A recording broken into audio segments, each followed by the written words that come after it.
Good morning again. Good morning to everybody of you, and welcome to the last day of the parallel session 84 of the Master Grossman meeting. It's very early in the morning for European scientists right now. I think it's afternoon for many of you.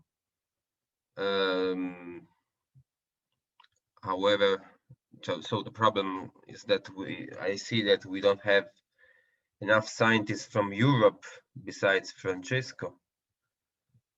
So let's cross the fingers that waiting a few minutes, some people will arrive. During last days, everything was excellent, was amazing. We really enjoyed the conference, and so, okay, I think it will be the case also today. And the first speaker is Yuya Gushima. Did I pronounce correctly the name and surname? Was it right, everything? I hope so. Yes. Okay, great. Okay, so I think you can just start because, well, it's time. So please, Yuya, it's your turn. Thank you. Sorry, you have 15 minutes as usual, and 5 minutes for questions at the end of your talk. So please, you can start. Yes. Hi, everyone. First of all, I'm pleased to be here. Today, I would like to talk about the results of searching for scalar mode by reconstructing it from the observed gravitational waves. Since the first gravitational waves were observed in 2015, many gravitational waves have been detected. That gravitational waves has polarizations. Einstein's general relativity predicts that a gravitational wave is allowed to have plus mode and cross mode. They are called tensor mode. On the other hand, the general metric theory of gravity predicts that a gravitational wave is allowed to have up to 6 polarizations, 2 scalar and 2 vector modes, in addition to tensor mode. It depends on theories of gravity that which polarizations the gravitational wave have. So the investigation of polarizations is important for the test of theories of gravity. Also, in case the number of laser interferometric gravitational wave telescope is larger than the number of the polarization the gravitational wave have, all the polarizations can be reconstructed separately. As you know, Hubble's observation shows that the universe is expanding, but there was something that couldn't be explained by Big Bang cosmology. Those were flatness problem and the horizon problem. Inflation universe theory was proposed and solved these problems. Inflation predicts the exponential expansion of space that have occurred immediately after the birth of the universe. Direct evidence of inflation has not been found yet, and it is said that a scalar field is necessary for inflation to occur. In this research, we adopted the scalar tensor gravity theory and tested the existence of scalar mode by reconstructing it from the observed data. The scalar tensor gravity theory is one of important alternative theories of gravity. We hypothesized that gravitational waves have tensor modes and scalar modes. Next, let me explain how to reconstruct scalar mode. Observed data X is written as equation 1. H is a gravitational wave, and eta is the detector noise. Also, gravitational wave h is written as equation 2.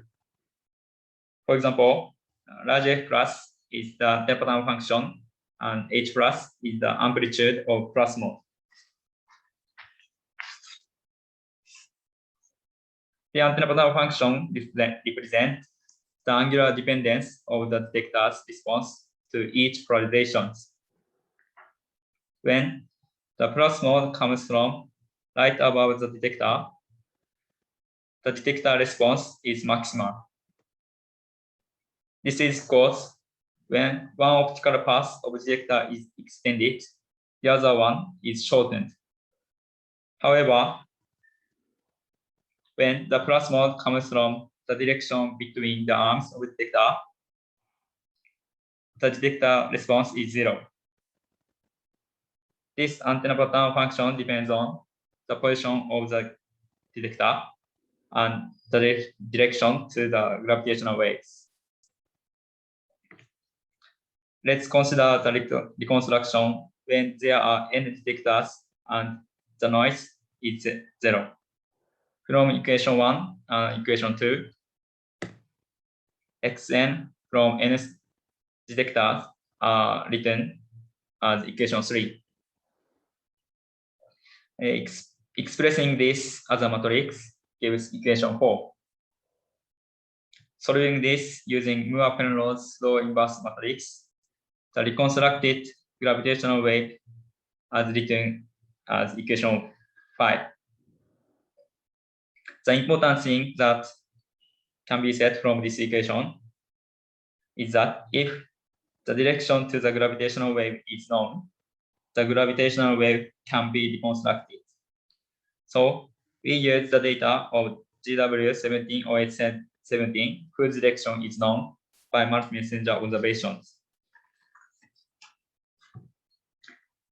GW170817 is a gravitational wave generated during binary neutron star merger. This gravitational wave is observed by 2 LIGO and Virgo. This gravitational wave is chirp signal. Its frequency increases with time. Right here is a spectrogram of GW170817 observed by LIGO Livingstone. From this figure, the characteristic of chirp signal can be seen as well. These figures are spectrogram of reconstructed plus mode and cross mode. We can see a weak signal in the same region as the spectrogram of LIGO Livingstone. This figure is spectrogram of reconstructed scalar mode. Please pay attention to this area. If there is a scalar mode, at the same time, you will see a weak signal. Of course, it cannot be said to be the detection from this. And you need statistical evaluation. Also, recent simulations have found that this visible signal may be a leak from the tensor mode. Next, let me talk about how to evaluate statistically. First, I divided the data in frequency and time domain. In right figure, the red line is drawn at 2 seconds from 0 seconds, and black line is drawn at every 60 Hz from 60 Hz. Second, I calculated the power P of the signal in each region and create a histogram. Third, assuming that probability distribution of P follows a normal distribution, I found the mean mu and standard deviation sigma. Lastly, I calculated P value and signal to noise ratio. Large N is the total number of P. PGW is the P in the region where GW170817 is contained. and small n is the number of p larger than PGW. Please note that the SNR defined here is different from the one normally used in the match filter method. The figure on the right is the histogram of reconstructed scalar mode. The data used was divided into 2 seconds, and the frequency band is limited from 60 to 120 Hz. In addition, the p-value and SNR were calculated by dividing the data into 3.5 seconds and 5 seconds. As a result, the SNR was defined. The SNR was the largest when the data was divided into 2 seconds, and its value 2.77, and the p-value at the region was 0.01. In the figure on the right, yellow frame is the region with highest SNR. When the data was divided into 3.5 seconds, the number of the regions whose SNR larger than 2 was 2 regions. At this region, the SNR was 2.54, and at this region, SNR was 2.01. When the data was divided into 5 seconds, the number of the region whose SNR larger than 2 was 1 region. At this region, SNR was 2.38. Then we calculated the band limited HRSS in the time frequency domain with the highest SNR. The band limited HRSS was defined as equation 6, and its value was 1.55 times 10 to minus 21. Here, I would like to summarize the important points. As a test of the scalar tensor gravity theory, we searched for scalar mode of GW17 or H17.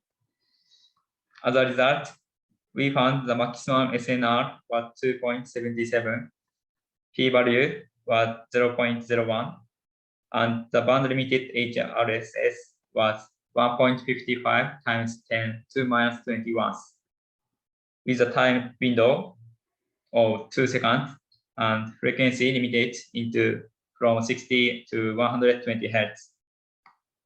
I think there are some future issues.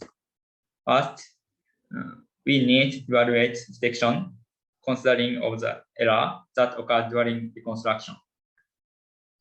Next, the method of reconstruction needs to be optimal for the scalar mode.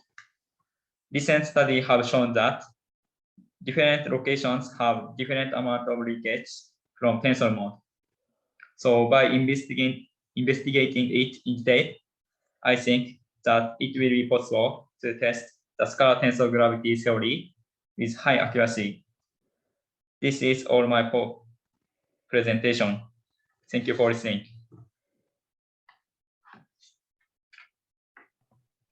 Thank you. You were perfectly in time. So any questions to Yuya?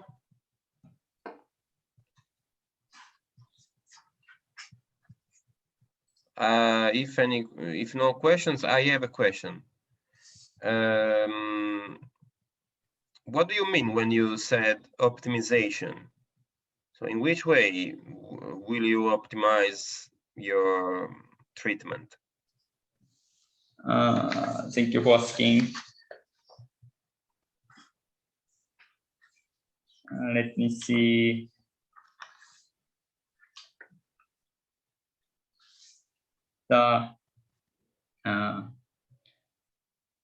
We use Muir-Penrose slow inverse matrix.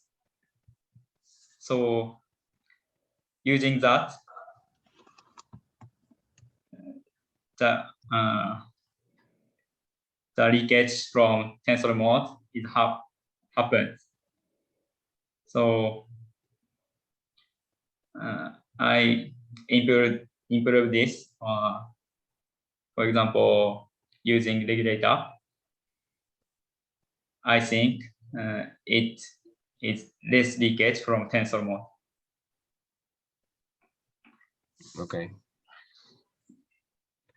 And do you take some advantage to use the p-value instead of the chi-square analysis? Because I always saw that you prompted the p-value instead of chi-square. So is there any advantage to work with it? Or it was just your choice?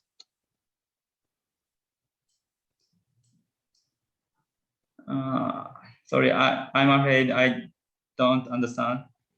So the question is it's a curiosity. I would like to know, you used the p-value analysis, right? Okay. Why don't you use the chi-square? Chi-square? Chi-square analysis, Bayesian analysis.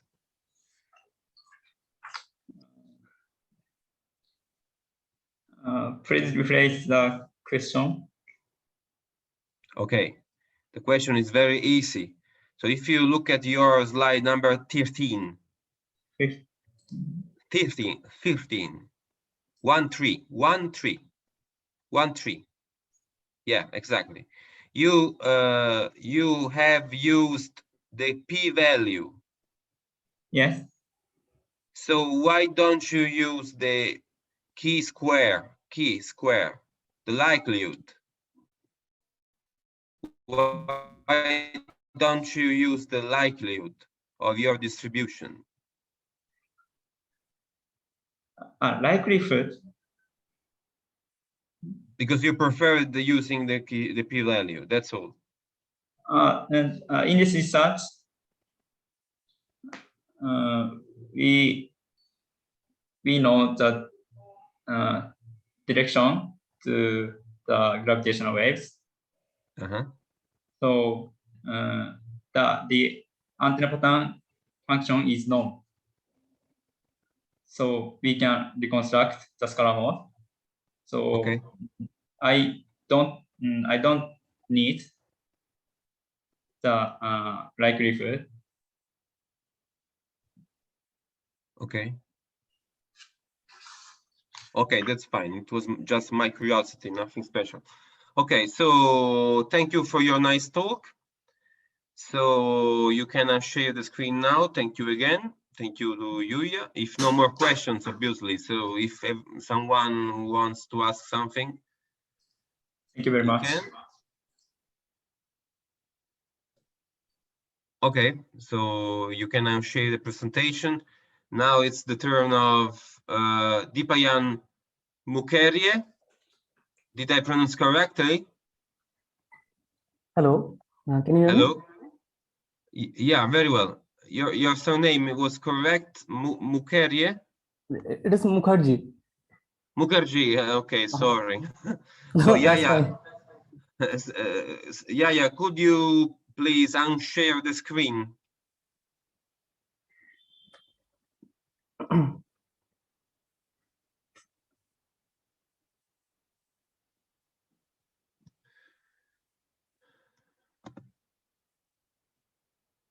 Yeah, are you there? Are you still able?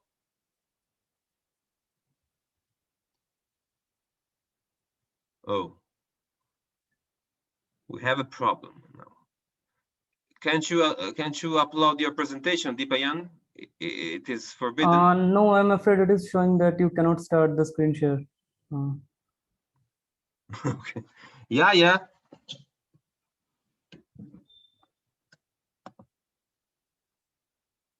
Okay. Now it's now for sure you can. Okay. We see your presentation. So again, you have 15 minutes But okay, well, if you exceed a little Okay. bit, nothing will happen, so no problem. Okay, Okay. please, it's your turn. Okay. Thank you. So FR theories are simple extensions of Einstein's gravity. And one way to apply FR theories in the context of dark energy is via conformal transformations. So it is well known that using conformal transformation, a pure FR action in Jordan frame can be recast as Einstein-Hilbert action plus a minimally coupled scalar field action, that is quintessence, in the Einstein frame. In this work, we start with a viable quintessence model with time-dependent equation of state parameter. We then reconstruct the corresponding Jordan frame action. We will see that for this type of fields, the Jordan frame universe collapses at late times while the Einstein frame universe expands indefinitely. Finally, we generalize this result. We derive a simple condition to predict such expansion collapse duality between Einstein and Jordan frames. And this condition is applicable to arbitrary quintessence models even when there are other components in the Einstein frame. Now, this work is based on this paper, which is written with my supervisors, Dr. Harvinder Jasal and Dr. Kinjal Plochan. So this is the outline of the talk. We will start with a very brief discussion on Einstein and Jordan frame, the context of FR gravity. We'll then discuss the quintessence model we have used and the reconstruction of the FR action corresponding to that. And finally, we'll discuss the expansion collapse duality and few of its consequences. This is the action of FR theories. The universe described by this action is usually referred to as the Jordan frame. That is, in Jordan frame, we have a pure gravity action given by the function f of r. And now one can do a conformal transformation on the metric of the Jordan frame. And once we have the new metric G tilde, we can find the relation between the Ricci scalars corresponding to these two metrics. In fact, choosing a conformal parameter, the capital omega square, to be capital F, the same Jordan frame action can be written like this, equation 5. So this is the action for, this is the same action written, but in terms of the new metric G tilde. Now, the first part of the action is just Einstein-Hilbert action, but with respect to the new metric. And the second part of the action is the action of a quintessence field, that is scalar field minimally coupled to gravity, where the field phi and the potential V are identified as this equation 6 and 7. Now, the universe described by this action is generally referred to as the Einstein frame, and the capital F works as a sort of bridge between Einstein and Jordan frames. So one can say a theory of quintessence field in Einstein gravity has a dual description given by a pure f of r gravity theory in the Jordan frame. Now let us come to dark energy. So we know that the acceleration of the universe can only be driven by a fluid which violates the strong energy condition, that is, that it needs an equation of state parameter which is smaller than -1/3. A quintessence field is known to be a viable candidate for dark energy. Now, if we compute the equation of state parameter of the quintessence, we see that whenever the potential term of the field is sufficiently larger than the kinetic term, we get a negative equation of state parameter. A simple example of such model would be a quintessence with a constant equation of state parameter. One can solve the Friedman equation to find the field phi, and this is given in equation 10. The potential of the field V can be further derived from this. And one can then constrain the equation of state parameter from observations, and that would lead to the reconstruction of the quintessence potential. In general, the quintessence equation of state parameter can be a function of time, and this time dependence can be introduced by choosing a particular parameterization. In this work, we have considered the logarithmic parameterization given in equation 12. Note that A tilde is the scale factor in the Einstein frame. Here, W naught and W prime are two constant parameters of the model, and the values of these parameters are constrained from observations in this article. And for this choice of equation of state, the quintessence potential V of phi becomes this equation 13. Now, the question we ask is this: what f of r theory in Jordan frame leads to this quintessence potential in Einstein frame? That is, what f of r function in Jordan frame can give an effective description of dark energy, which is implemented by a quintessence field with logarithmic equation of state parameter in Einstein gravity. For example, if we consider the quintessence model with the constant equation of state parameter, then one can find the corresponding f of r function, and it has two types of solution, 14 and 15. And the first one is a linear solution. So essentially, in Jordan frame, the action is just Einstein-Hilbert action with some cosmological constant. The second solution has this power law form given by this equation 15. Similarly, you want to reconstruct FR function corresponding to the quintessence model with time-dependent logarithmic equation of state parameter that we discussed. So to do this, so first note that starting with an arbitrary quintessence potential V of phi, it is generally possible to get a parametric solution for f of r, and this solution can be written like this: 17 and 18. That is, f and r as functions of the field phi. For the quintessence model we are working with, this leads to a relation between capital R and F. So one can derive an exact expression of R, that is the Jordan-Frame Ricci, in terms of capital F. However, the inversion of this equation is non-trivial. So we use analytical approximations to invert this equation to get capital F in terms of R, and that would lead us to the action in the Jordan frame. We have derived two approximate solutions applicable to two different scenarios. The first approximation is a perturbative solution. Specifically, we seek solutions for f of r which are valued in small curvature, that is small r limit. For this, capital F can be Taylor expanded in the powers of r, and we truncate the series expansion after the second order of r. So we write our answers as this equation 21. We can see when r approaches 0, the higher order terms in r contribute less, and the answers becomes consistent. In some sense, we are looking for solutions for f of r which are small deviations from Einstein's gravity, because exactly at r equal to 0, capital F becomes a constant, which is nothing but Einstein's gravity with a cosmological constant. Now, to solve for these answers, we need to derive the coefficients in the expansion in terms of the quintessence parameters. So we derived these values epsilon 0, 1, 2 in terms of W naught and W prime. However, the analytical expressions are rather long, so they are not shown in the slides. Now, to give a concrete example of this perturbative solution, we use these values of the quintessence parameters W naught and W prime, and these values were again obtained in this article. Now, we find that given a pair of W naught and W prime values, we get actually multiple set of solutions for the coefficient epsilon 0, 1, and 2. Also remember that this answers is only valid in small curvature region.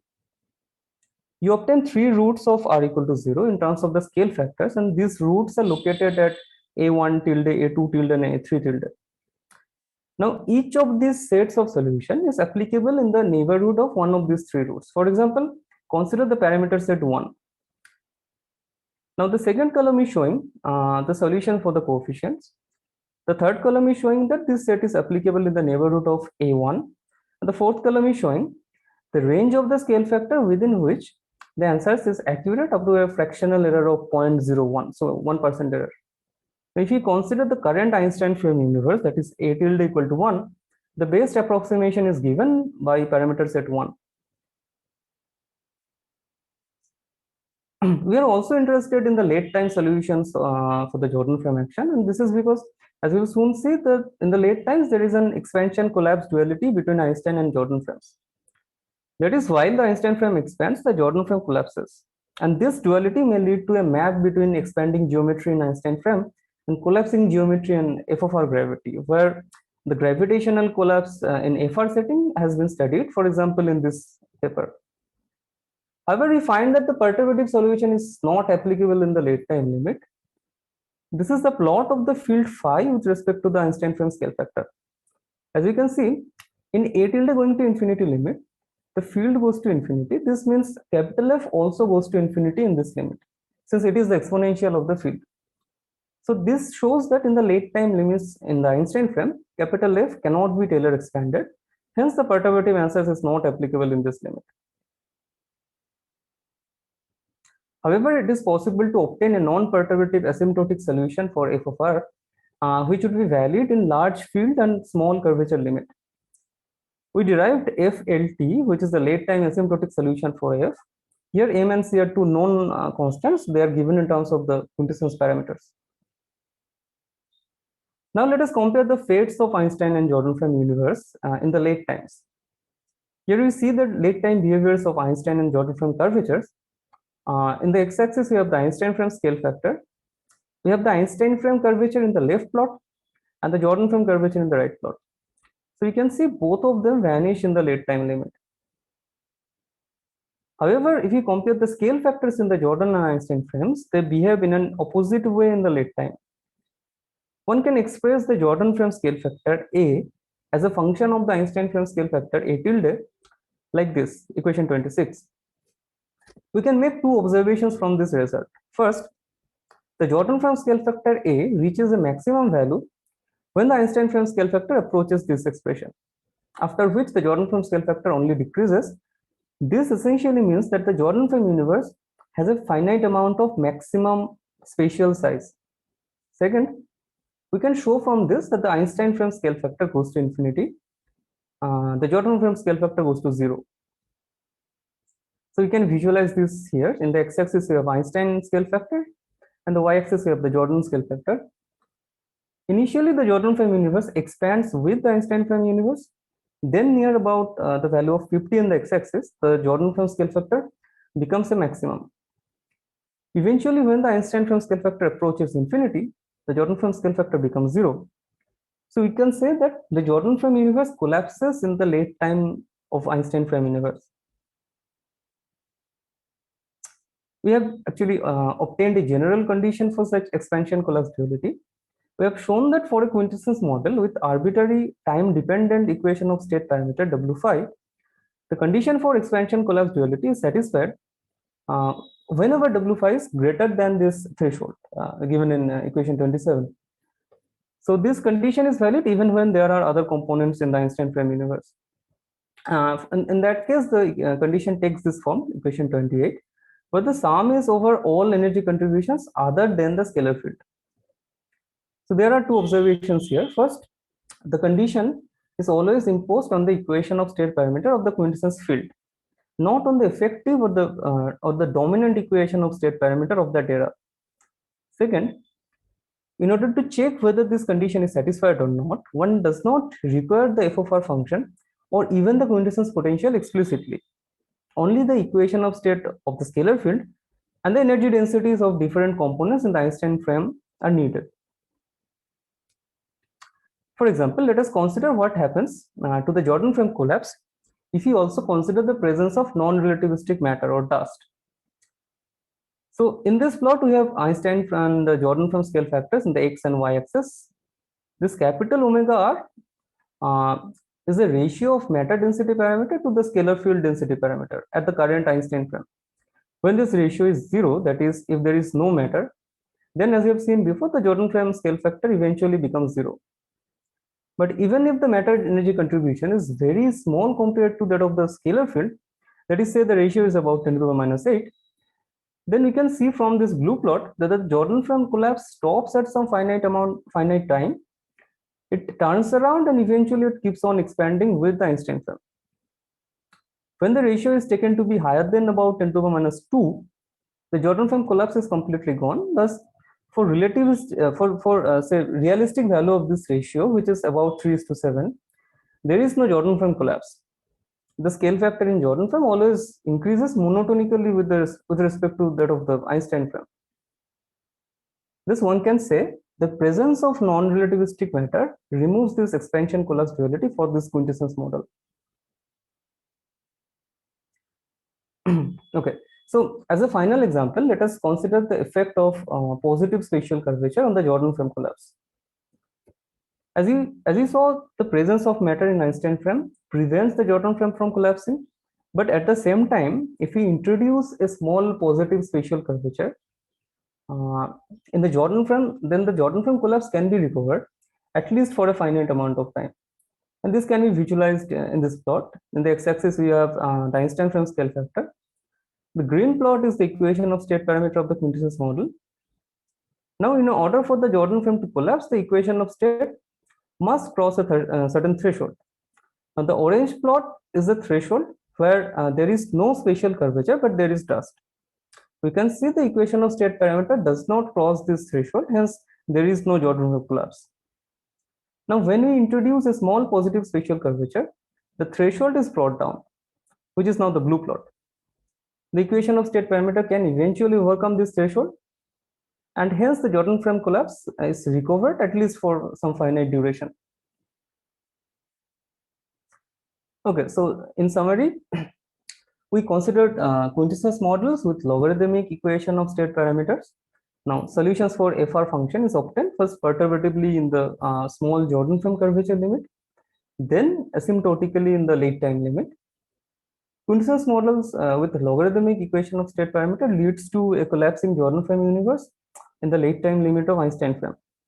We find a general condition for such expansion collapse duality applicable to quintessence model with arbitrary time-dependent equation of state parameter, taking into account any other components in the Einstein frame as well. For logarithmic equation of state parameter, presence of dust prevents the Jordan frame from collapsing. However, the collapse may be recovered if some small amount of positive spatial curvature is introduced. In general, the collapsing universe in the Jordan frame provides an equivalent description of the expanding universe in the Einstein frame if the expansion collapse duality is present.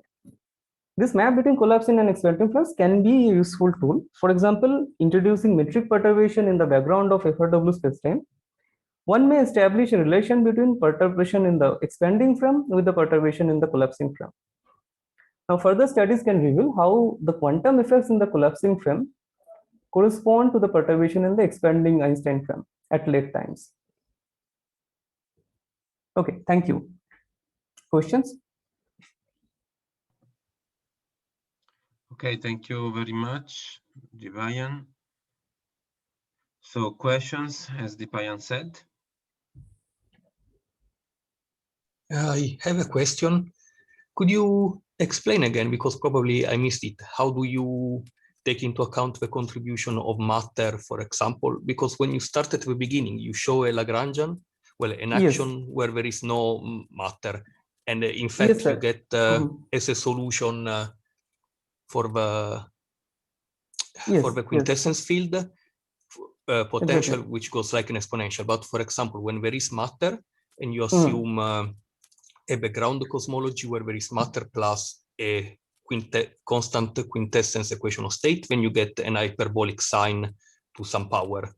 And then also the f of r, of course, when you reconstruct it, depends on the matter content. So when you start from your equation 1, how do you take into account matter components? Thank you for your question. So as you have said, the equation 1 does not consider any contribution from matter. So this is the pure Jordan frame action. And corresponding to that, this equation 5 is the Einstein frame action. So there is no matter. So for the quintessence model without any matter, we have shown that there will be an expansion collapse duality. But we have generalized this result. So it is not shown explicitly in the slides. But if you consider this equation 27, this left-hand side is the equation of state parameter corresponding to the quintessence field. On the right-hand side, there is one Hubble parameter, which is in the Einstein frame. And this result is a general result. So this does not care about whether any other components in the Einstein frame are present. Now, the contribution from other components like matter or radiation are introduced through this Hubble parameter in the right-hand side. For example, if you use, this is the equation in the Einstein frame. If you use the first Friedman equation, then this H tilde square can be written in terms of the summation of energy densities of other components. So does that answer your question? Yes, but still, when you reconstruct it, the functional form of the potential depends on H, which is not taken into account in your reconstruction. I mean, the solution when you consider matter fields is completely different with respect to an exponential. Yes, that is true. So the first solution we reconstructed, they don't work if you include matter. So these solutions are exclusive to the case where there is no matter. So for this case, there will be a complicated solution for f of r, which we did not derive, but we are claiming that this form of the f of r is not needed explicitly in order for this equation to be valid. Okay, thanks. Okay, any other questions?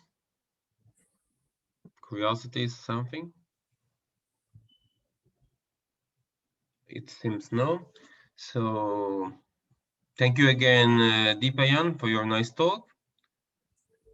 Thank you. We can go further with Talgar Konishbayev.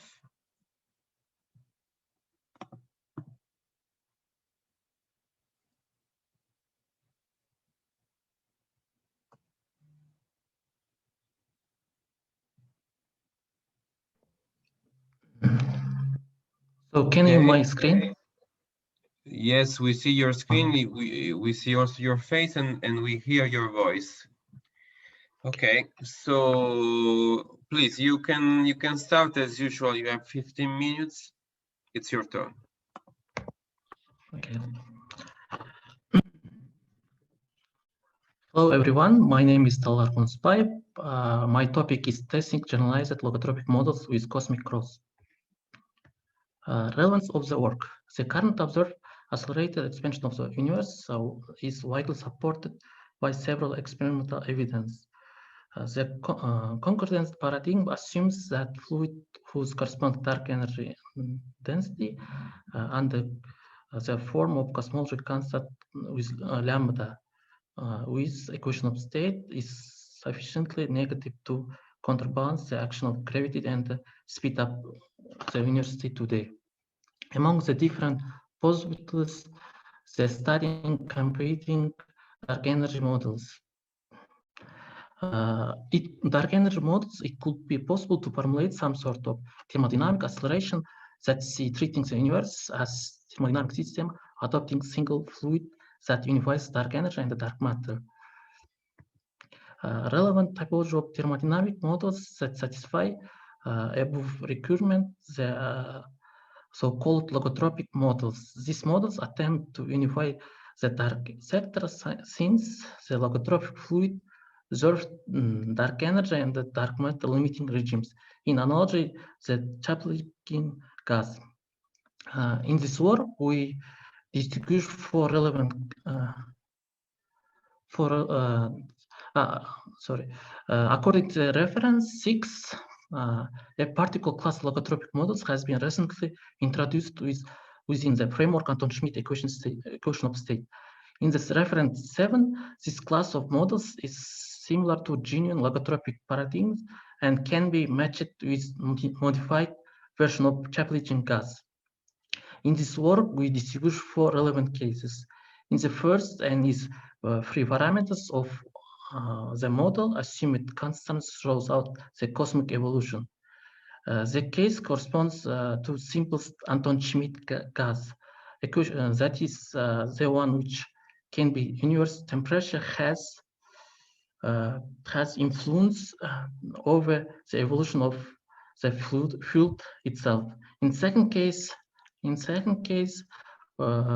we set n equal to -1. This leads to negligible effects of temperature on n. That is no longer free parameters of the model itself. This two approach corresponds to limiting case of the most general logotropic models. It's discussed in third case.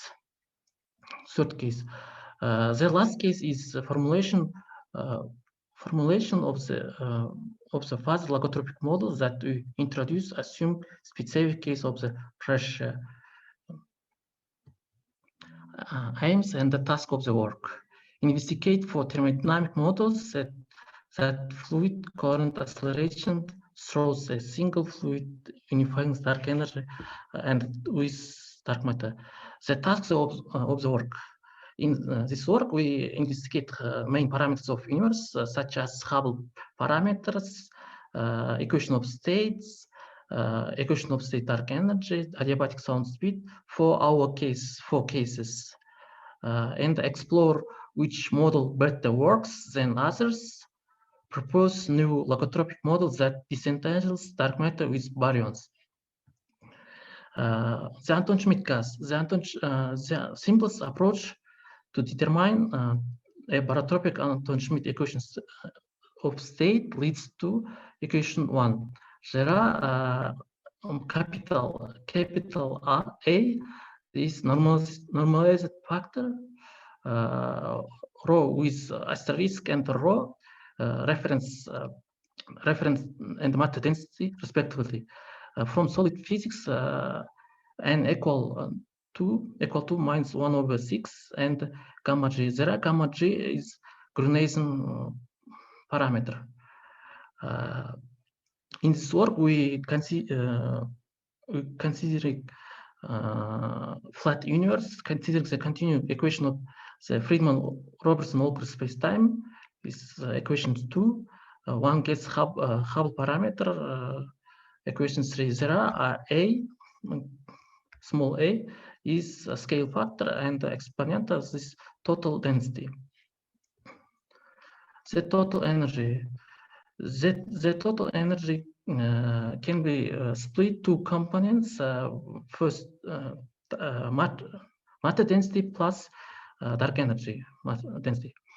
In order to investigate cosmological features of our models, we use first law thermodynamics, which can be integrated as equations 4. Considering the pressure of logotropic model, we can express exponent in terms of rho, equation 5. Knowing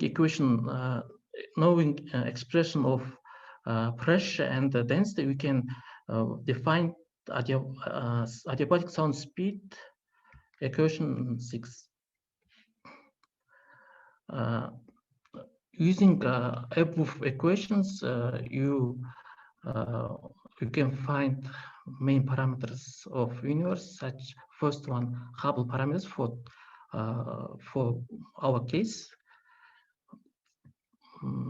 Second one equations of the total fluid, for our case. Equation of state dark energy for cases. There are B characteristic parameter.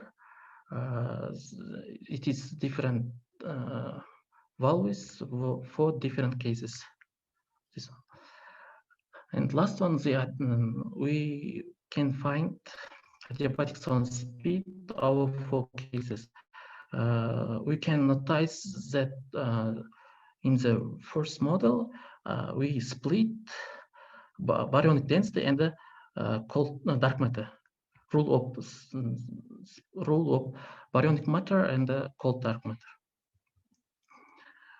Evolution of the growth factor. The growth rate of the large scale structures deserve from matter density perturbation in the linear regime which satisfies equation 7. There are rho m with m is total matter density. It is often interesting to consider logotropic derivative of the growth factor. Next equation, there are S, it is dimensionless adiabatic sound speed. For many models, it's possible to give phenomenological solution for growth factor.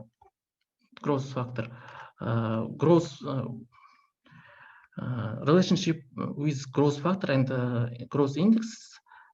This equation, there are gamma is growth index, and to find, you can find growth index. Next equation.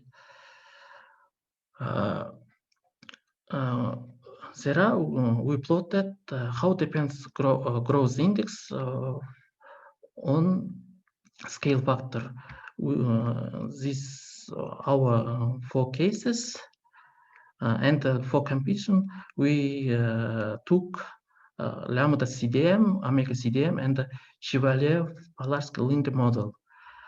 You can see there are behaviors of curve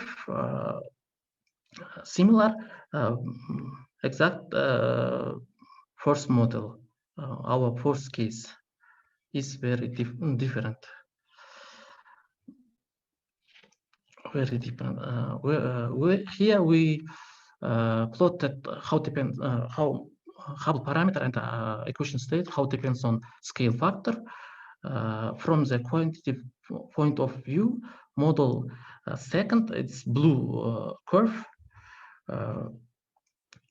with n equal to -1 is the one showing largest differences with respect to other logotropic models.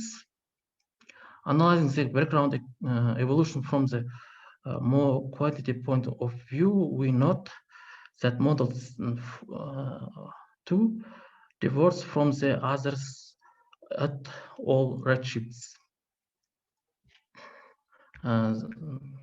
There are Hubble parameter normalized Hubble parameter lambda CDM.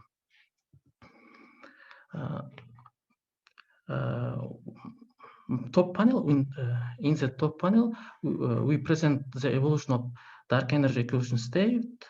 As expected for lambda CDM, it is -1, and omega CDM -93. Considering Constance shows the cosmic history and for the Chevalier-Polarsky model grows steadily. The evolution of logotropic models is instead more interesting for models 1, 2, and 3. The equation of state dark energy component rather constant, very close to -1, similar to cosmological constant. Model 4 instead is close the cosmological constant to scale factor equal to 0.6, and early time it grows rapidly such that a scale factor equal to 0.2. We have omega dark energy -0.5, and as regards sound speed, adiabatic sound speed pictures all the models, but for model have Rauschly constant sound speed models. 1 and 3 have a small sound speed.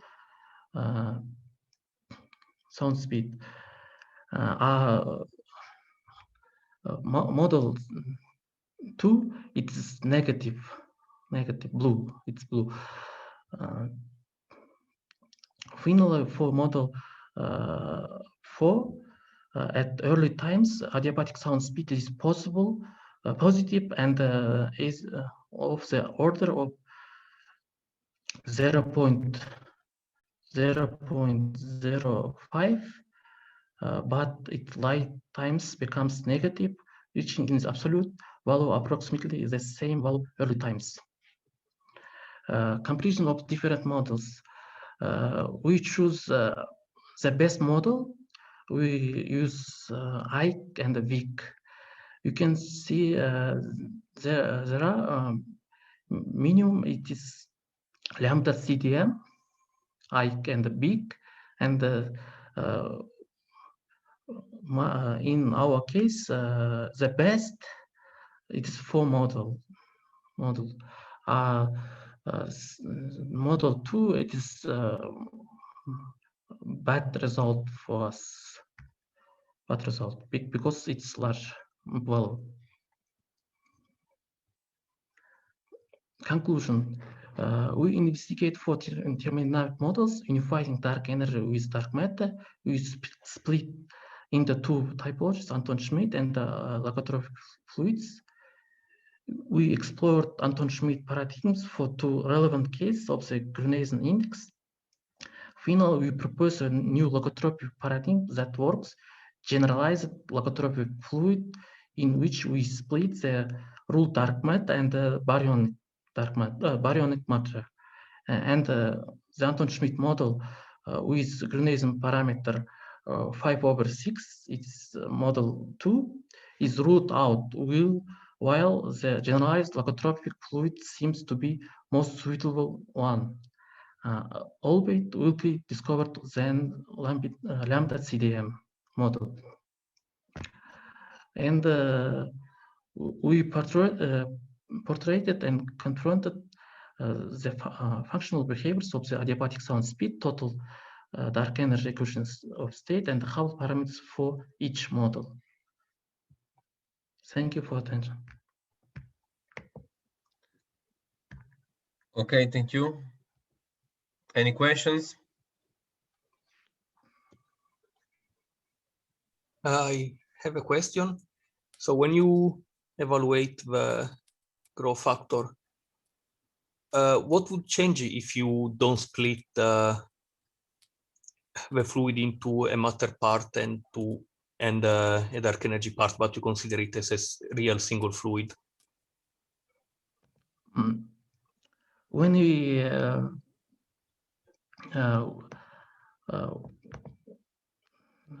we change anything, growth factor is relationship with sound speed. We can behaviors gamma growth index is same behaviors of sound speed. We can compare. It is if we not considering baryonic matter, it is we have sound speed. It is always negative.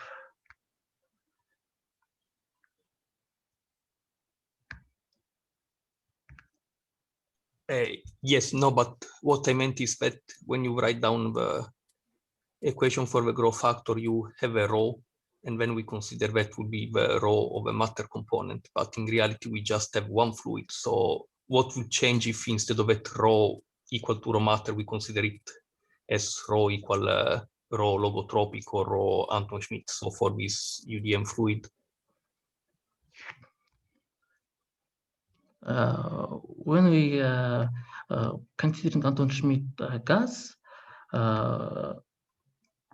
we only consider matter density and the dark energy. For logotropic models, we include rule of baryonic matter and cold dark matter. We first without baryonic matter, it's no suitable because sound speed it's negative. It was negative.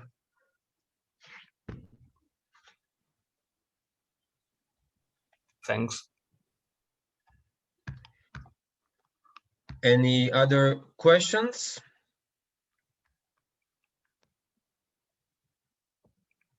If not, I see my friend Michael, that is the next speaker. Hi, Michael. But clearly after the break, because we should have a self-coffee now. We cannot have coffee break as usual, unfortunately. Up on all the coffee. Yeah, unfortunately. So it's the coffee time. Everybody, you can take his own coffee, unfortunately.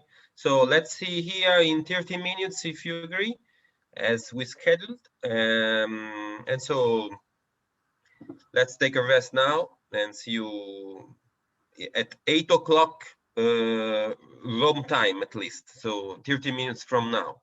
Okay? Okay. See you then. Okay, thank you very much. See you later.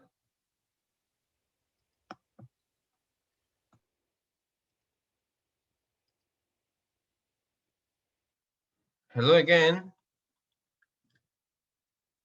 So maybe we are approaching the right time to start. So I don't know, Mike. Yeah, Oh, I see you. So you are Yeah. able. Great. let me go ahead and share my screen, see if it works. Yeah. I saw your screen shared before, so I think it's working right now also. In fact, very good. I see your presentation. How's that? Let's see. You're in Kazakhstan right now, Michael? Yeah, in Kazakhstan, and let's see, I don't see it doing full screen view. Try to do double click on your screen. Maybe it works. Funny. Let's see, maybe I stop the share for a second here. Okay. Restart it because it was working a second ago. Yeah, actually, I saw the full screen before.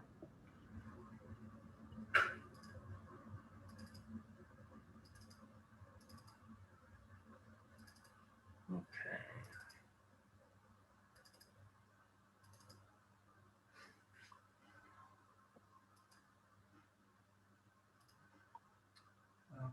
Okay. There we go. All right. Now I'll come to here and I'll hit share screen. All right. How's that? Is that working better? Perfectly. Okay. So let's wait 30 seconds and we can start. Yeah. I have the pleasure to have here my friend Michael Good, so I think you can. Okay, Yeah, great. it's time to start. Okay, please. Yeah, thank you, Orlando. It's a pleasure to have this invitation, and it's fantastic to be here. I hope you guys can hear me okay, and I'm really pleased to talk to you about an inertial horizon. This is work done. I'm going to give a little bit of an overview with work done with several people, including Robert Mann from Waterloo, Yin-Chen Ong from Yangzhou, Joshua Fu from Australia, and Frank Wilczek from MIT, and Eric Linder at UC Berkeley. I'm stationed in Kazakhstan at Nazarbayev University in the Energetic Cosmos Laboratory. So you might ask yourself, what is an inertial horizon? You know, what's the big deal? What is this? Well, imagine you're going to approach a sonic boom in a jet plane, and you were to approach the sonic boom the normal way. You just keep speeding up until you go faster than the speed of sound, and then you reach that horizon. Well, imagine that you were to go all the way as fast as possible, but then you slow down your acceleration until the moment you hit that sonic boom, your acceleration is 0. And imagine the kind of interesting physics that would result to hit a sonic boom when your acceleration is actually 0. And this is the kind of motion I'd like to describe here, only for, say, the speed of light horizon. So before I talk about this motion, let me give a little bit of motivation here and a little bit of context. I'm going to work within a very simple model called the moving mirror model. It's 1 + 1 dimensions of space and time, makes it a lot easier to do mathematical computations when you don't have to worry about y and z.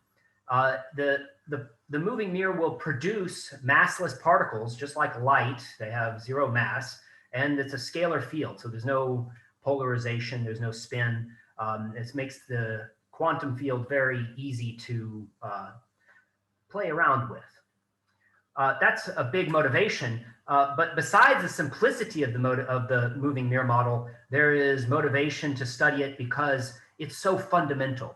It really gets at the crux of quantum field theory, gravity, and thermodynamics, just like Hawking's effect.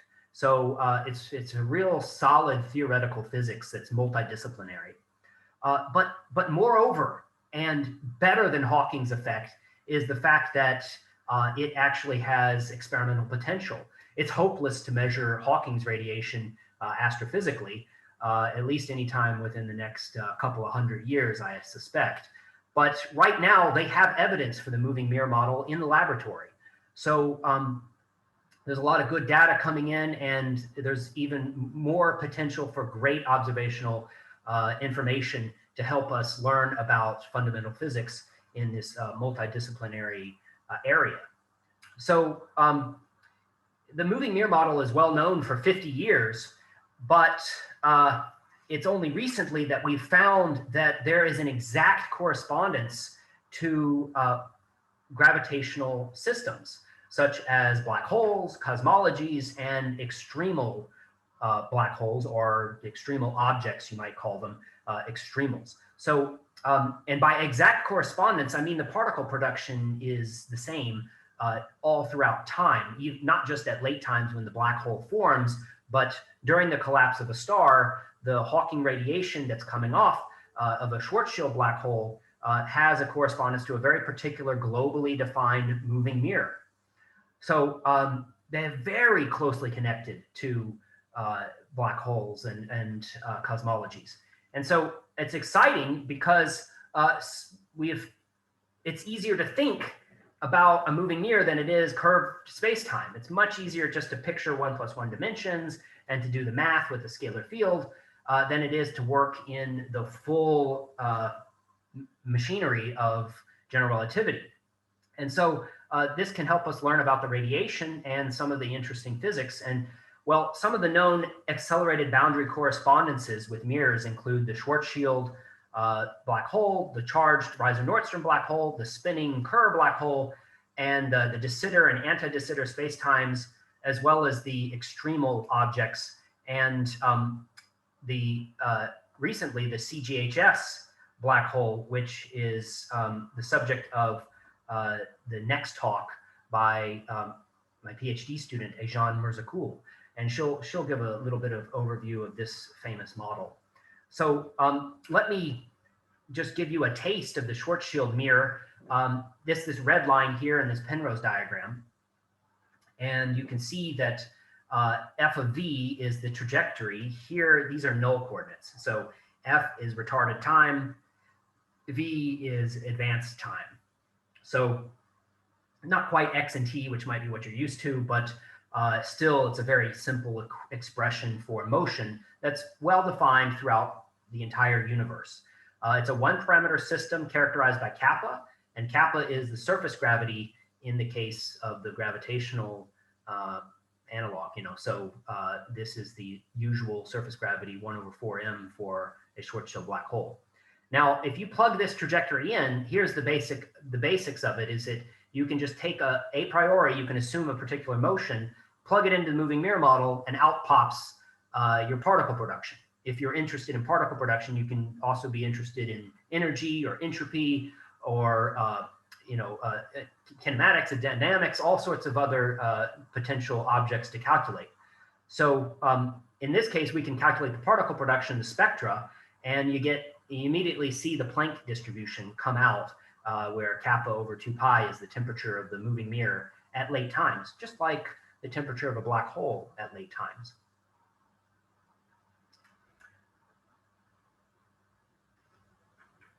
The Kerr mirror is very similar. It speeds off with an acceleration to asymptotic infinity, asymptotic infinite acceleration, and the spectrum agrees with the temperature of the black hole in the case when it is actually spinning. The spectra is a Kummer function, and it's exact, so you can get an exact result here. It's a 2-parameter system, so it makes the math a little bit more difficult, but still it's exactly solvable. The de Sitter mirror is eternally thermal, just like the de Sitter spacetime is, and gives off a constant energy flux, and it looks like what you see in this Penrose diagram here, with a varying type of acceleration. So the extremal mirrors never have a temperature at all, but they do have a spectrum, a particle emission, but they never reside in a Planck distribution. So there's no temperature associated with them. And the interesting thing about this, that this really blew my mind and made me so excited, was that they have an asymptotic uniform acceleration at the end of their lifetime. So unlike black holes, which have asymptotic infinite acceleration, the extremal black holes, they have an asymptotic uniform acceleration. So it's quite beautiful. So, so now that you have a little bit of a taste for what's been done over the last couple of years with black holes, cosmologies, and extremals with respect to these moving mirrors, I want to talk about a very different type of moving mirror that has an inertial horizon. just like this jet plane where it reaches the sonic boom where the acceleration goes to 0. Right at the moment where the acceleration is 0, it hits that sonic boom. This is kind of the same idea here. Now, you might say, okay, well, we have black holes where the acceleration goes to infinity at the horizon, and you have the extremals where the acceleration goes to a constant at the horizon. And you say, well, what happens if you make the acceleration go to 0? Well, typically you don't get at a horizon. You get like a model for complete evaporation. Basically, the radiation stops. You get what's called a remnant. You get an effervescent if the speed also goes back to 0. So, but what I want to do is to make it so that it moves in such a way that there is a horizon. And so in that case, I'm going to convert this remnant here so that the advanced time reaches some finite value where the acceleration goes to 0, and we end up having a horizon, an inertial horizon. And so in this case, you have asymptotic inertia, but an asymptotic horizon. It's got to be the case where the speed goes to the speed of light, because you can't form a horizon unless you go to the speed of light. And but you can make it so that the proper acceleration of the mirror goes back down to 0. So what happens? What's the physics? What's the interesting physics? Well, here's the trajectory. Parameterized it by an m.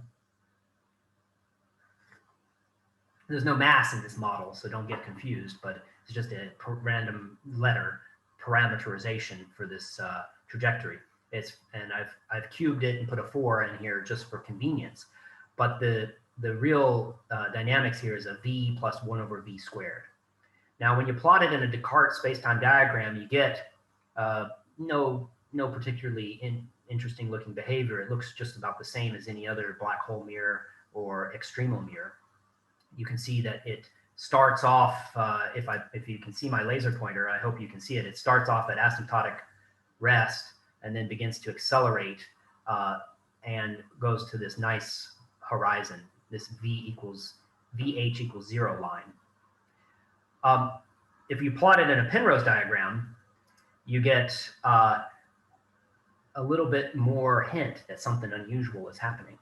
And it starts off at rest, begins to accelerate, then the acceleration goes slower and it touches down on the horizon. So instead of hugging the horizon like a Schwarzschild mirror or a black hole or an extremal mirror, it kind of shies away from it and then touches down only at the end of time. So that's so much for the dynamics. Let's compute, say, the energy emitted by this particular trajectory. Well, it's just a matter of a few derivatives. It's pretty easy. And you can see that what you get is at the beginning of time, you have no energy. The energy starts to emit larger and larger amounts of energy at later and later times. But then as the black hole or the object or the mirror gets older and older, the energy begins to lessen and eventually reaches 0 at a finite time and dips below the horizontal axis and then goes to 0. So immediately you can see that the area under the curve is going to be finite. At least you hope so. And well, we can calculate that, and that is the total amount of energy emitted to an observer who is a faraway observer. They will see a finite amount of energy characterized by that parameter m. And it's a pretty simple result, finite amount of energy. That's actually reminiscent of the extremals. They give off a finite amount of energy of radiation. But the real hard part about this calculation and the real interesting part here is that we can compute the spectrum of radiation exactly. And we throw it into the Beta-Bogoliubov coefficient mathematical mechanism, and out pops the spectrum. It's a Meyer-G function, which is one of the most general mathematical functions known, but it is an exact answer, and we can ask questions about the color of the light emitted by this particular trajectory. Now it's never thermal. There's no temperature. It's not a Planck distribution. It's a Meyer-G spectral distribution, which is the first of its kind in all of physics. So this is a very nice, interesting type of light.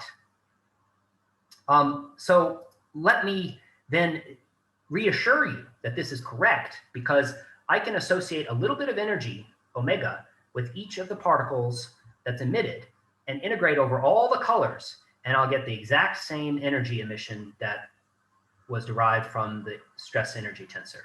So we know the model is consistent and that the stress tensor gives the same result as the Bogoliubov coefficients for particles. So we have a nice, concrete, simple model that's solvable here that has some very interesting and different physics from the usual type of black hole or extremal physics, and for that matter, even the cosmologies. So I kind of summarize it in this table here, and let me draw your attention to these first two columns. You see these first two columns? Let's just focus here. You can see that the black hole has a horizon and thus information loss, and it does not emit negative energy flux. And negative energy flux is defined by the sign on the stress energy tensor. Extremals have a horizon and do not emit negative energy flux. But the remnants and effervescence, they don't have horizons. They preserve unitarity, but the cost is negative energy flux, which is an unknown. It's not really understood what negative energy flux is, but you can see that there is a bit of a cost to it if we want to understand unitary or regular black holes, ones without horizons or information loss. So, but the inertial horizon fills a place in this table that is a little bit unexpected, at least with respect to these two categories. It has both a horizon and negative energy flux. So there's information loss and there's negative energy flux. So maybe you might say, this is the worst of both worlds. I've got two undesirable things, information loss and negative energy. But from another perspective, it does get, since this kind of motion is possible, at least it gives a perspective of what kind of physics results from this kind of different type of motion. With regard to these other two columns, well, we can look at the total amount of energy and the total amount of particles, and you can see here that it has a finite energy just like the extremals, but only the black holes have an infinite amount of energy that keep emitting, at least if you don't take into account the finite mass of the black hole. There's nothing in the Hawking process that keeps it stopping naturally. So the finite amount of particles are only characterized by the effervescence. And so in that sense, you might consider them to be the most physically reasonable types of trajectories to study black holes. So let me remind you, the inertial horizon has negative energy flux and a horizon. If we go back to this energy flux, you can see that it's negative at late times. So from time is -1 to 0, it's emitting negative energy. I'd like to conclude with, if you'll let me, I'll conclude with a little bit of speculation. The speculation here is that if there is an ABC, like there are other trajectories, say for the Schwarzschild mirror, the Kerr mirror, the de Sitter mirror, if there is a gravitational analog to the inertial horizon, then it may be a star that after it forms, emits negative energy at late times. And that it would have a horizon just like a black hole, but it would be shining with negative energy light. And that could be very interesting. So that's all I really want to speculate on that. We haven't found or explored the space-time yet, but it could be an interesting space-time to explore. So with that, I thank you for your attention, and I thank you for your time. Thank you, Mike. Excellent presentation. Very interesting, I see. Any questions?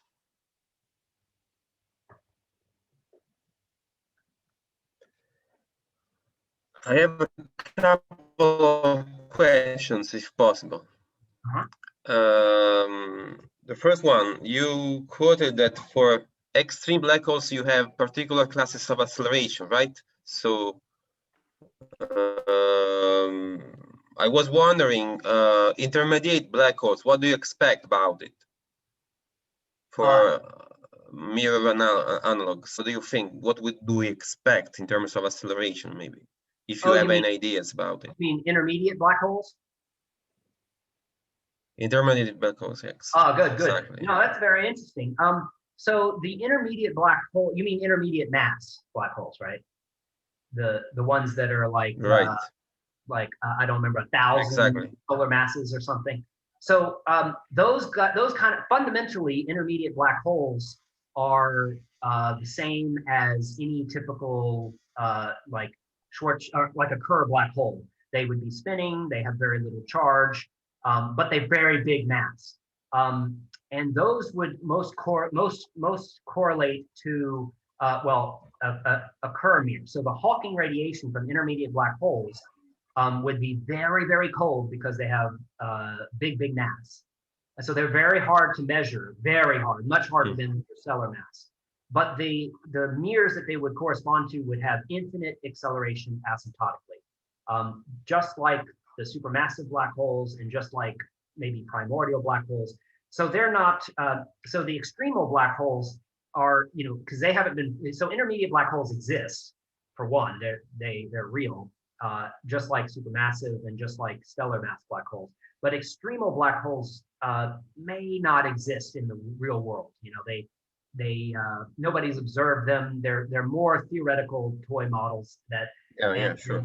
I mean, of course, and so those correspond to uniform accelerated mirrors. So the dynamics are very fundamentally different. But yeah, intermediate black holes would have a temperature, and they would be inversely proportional to their mass, just like a Schwarzschild or a Kerr black hole. Yeah, that's nice. That's nice to think about.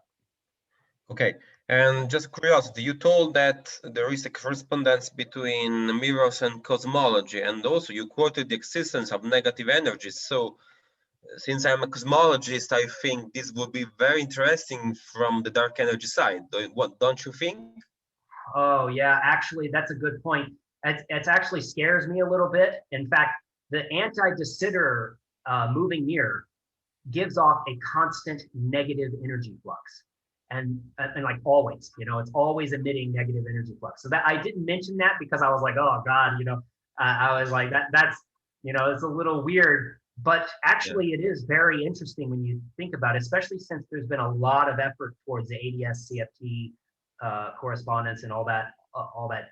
So the eternal emission of negative energy flux, it's also thermal. So there's no hint that it's negative energy flux. It's exactly thermal, just like this, eternally thermal. There's no difference in spectrum. It's always Planck.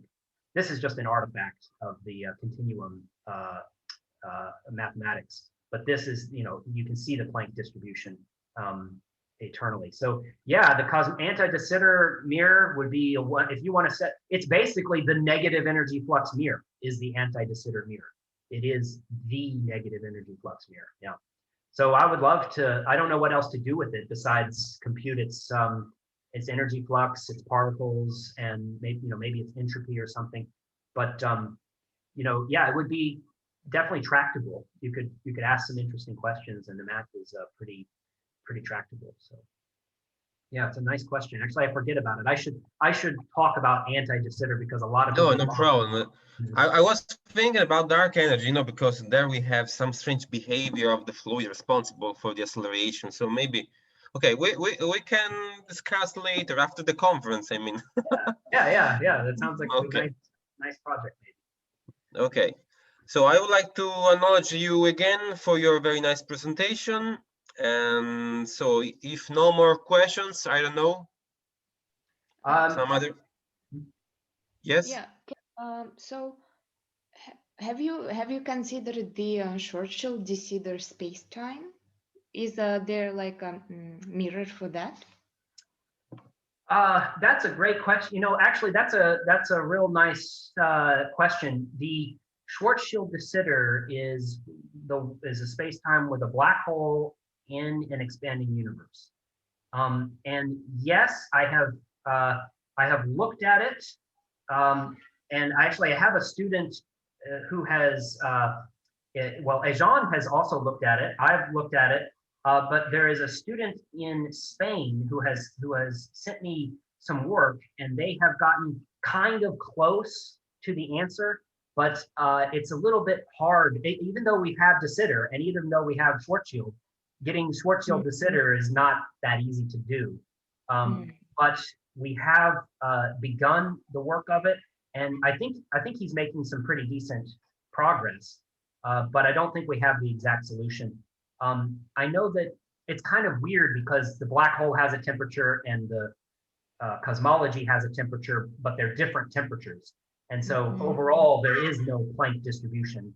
It's just like two Planck distributions who are mixing together, and they ruin the beautiful Planckian physics. So, but I think there is some good questions to ask with respect to the Schwarzschild de Sitter. It kind of complicates things, but at the same time, it's something that I think the moving mirror model is perfectly capable of handling. Okay. Yeah, thank you. Other questions? So if no more questions, I want to thank you again, Mike. And so let's pass to the next speaker, Aizan Mirzakul. Yes, hello. Hello, please share your screen as you want.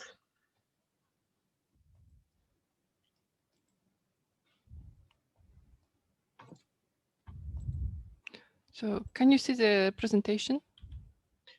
Yes, perfectly. Very clear. Okay, so it's your turn, 15 minutes from now, please. Hello again to everyone. My name is Aizan Mirzakul. I am a PhD student of Dr. Michael Good at Nazarbayev University. So the title of the presentation is CGHS Moving Mirror. So this work is based on our recent paper, which can be found on arXiv. So the presentation is organized in the following way. In the first section, I will briefly summarize the CGHS action, its field equations of motion, the CGHS black hole solution, and some of observable quantities within this model. And also can briefly summarize, calculate the particle flux radiation emitted by CGHS black hole. So in the second section, I concentrate on the trajectory and the particle flux by exponential accelerated moving mirror in coordinate lap time. In short, we call it ArcX moving mirror, and also ArcX moving mirror. And this summary is needed in order to see the equivalence between this moving mirror and the CGHS black hole. In a third section, which is the main part of the presentation, I will summarize the overall equivalence between these two systems by considering several explicit matching quantities. In the last section, I will talk about the CGHS radioactive power and radiation reaction force. So the CGHS action reads as an equation 1. Here, G is a metric tensor, phi is a dilaton field, lambda is a cosmological constant, and the psi is a matter field. So the CGHS black hole solution is found as an equation 2. This equation 2 is the metric for stationary CGHS black hole. So notice that when m equals to 1, the coordinate singularity happens at r equals to 0 point. So, but for general m and lambda, the horizon is at RH equals to 1/2 lambda ln m over lambda. So the surface gravity of the CGHS black hole is found as an equation 4. Here RH is equal to 0, so that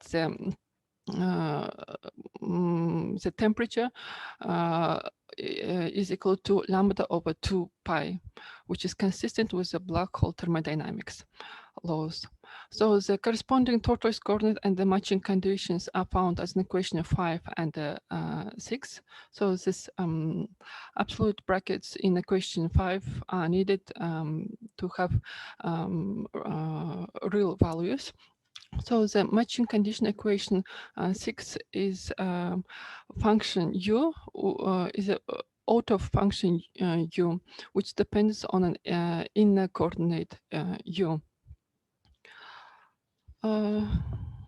Okay, so in general, in accelerated boundary correspondences, the origin of the black hole functions as the trajectory of the mirror in flat space-time. So the beta-Bogoliubov coefficient for CGHS particle radiation is found as an equation 7, and the spectrum is found as an equation 8. Here, capital B is the Euler integral of the first kind of beta function. So you will see further that this equation 8 is exactly the particle spectrum of the exponentially accelerated moving mirror. So let me turn to the next section. So the trajectory of this exponential accelerated moving mirror in light coordinate as a function of advanced time is given as an equation in equation 9. So the event horizon is found as an equation 10. So the Penrose and the space-time diagrams for this particular moving mirror is given in these figures. So it can be seen that the mirror starts asymptotically and time-like and finishes asymptotically like along VH equals to 0 horizon. So the beta-Bogoliubov coefficients of this mirror are given in equation as an equation 11, and its spectrum is found as an equation 12.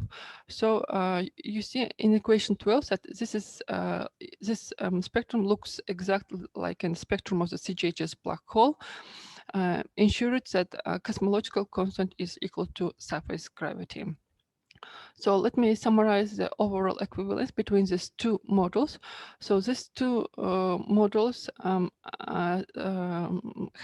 correspondences, and this correspondence is seen from several explicit matching quantities, such as matching condition for CGHS black hole and the trajectory of the mirror, spectrum, particle spectrum, and the temperature.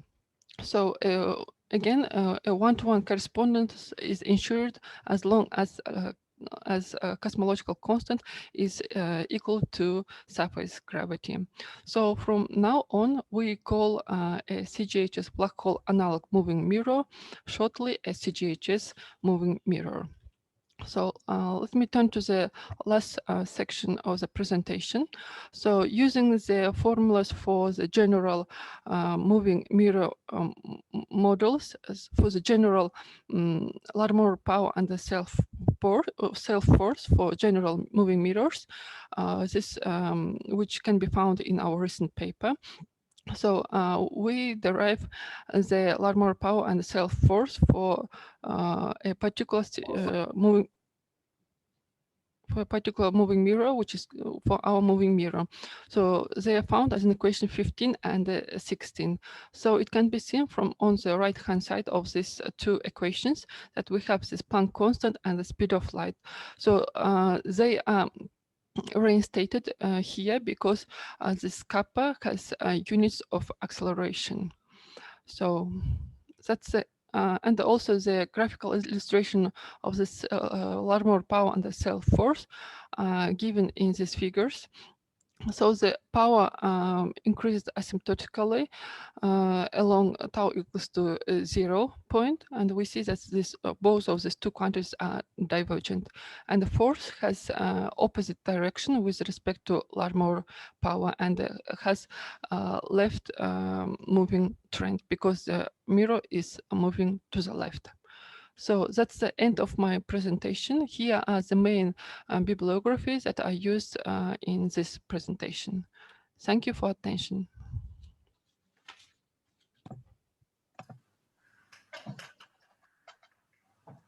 Okay, thank you.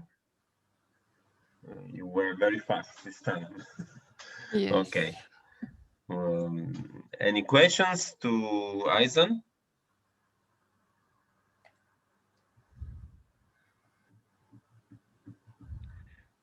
Just a curiosity, is there any possibility to detect, experimentally speaking, what you presented? Or right now is just object of speculation? I mean, I don't know. Well, for now, yes, it's just as an analytical results. But as mentioned, Dr. Michael Good, these moving mirrors in general have potentials to be detected because it came from this experimental physics, Casimir effect. Yeah. I think in future it might the have dynamical Casimir effect, I think. Am I right? Sorry? The dynamical Casimir effect are related to the dynamical Casimir effect. If I'm right, I don't know. Please confirm me or. Yes, this concept moving mirror came from dynamical Casimir effect. Okay, great. Okay. Thank you very much. So any other questions to Aizen? Yeah, sorry again. Maybe I missed it, but so what did you say was the acceleration of this CG HS mirror? Could you be a bit concrete? I can't understand your question. So what was the acceleration of the GHS mirror? Acceleration? Well, acceleration in terms of proper time is given in equation 14. So what I mentioned about acceleration, let me see. In general, these moving mirrors are accelerated boundary, accelerated boundaries. Maybe. Does it answer your question? Yeah, I mean, yeah. Okay. Thank you. I think perhaps coordinate time you might tell her what it is in coordinate time rather than just proper time, because I think that maybe it's something everybody knows what the kind of function it is, at least. Do you remember it? Did you have it? I think no, you say it in your PowerPoint. I think on the first the second slide, right? Can you show? I haven't included this acceleration of the mirror in space-time coordinate, but yes, it exists. It can be calculated. Yeah, I think if I recall right, it's exponential. That's what makes the CGHS mirror. Yes. So yeah, it's exponential acceleration. So I think that's a good question because it's pretty fundamental to have exponential acceleration. That's a very simple type of dynamics, and such a simple type of dynamics that gives such a well-known space-time is nice to make that kind of connection. Exponential acceleration in coordinate time gives the CGHS black hole. Yeah. Yes, exactly. I mean, of course, proper time is not so fundamental. I think you are not so pretty. You gave it in equation 14. I think it's some sort of hyperbolic trigonometric function. Not so easy to remember. So it really looks like the coordinates make a big difference. Whatever coordinate system you use makes a big difference for understanding the dynamics. Yes, thank you. Yes.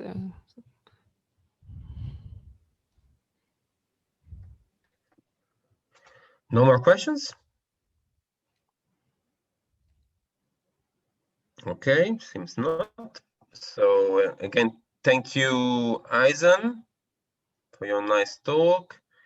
And we are incredibly in time for having our last talk of AT4 parallel session, with which we are going to finish the parallel itself. So I invite Lorenza to upload her presentation. Hello. To share the screen, I mean. Yeah. Hello.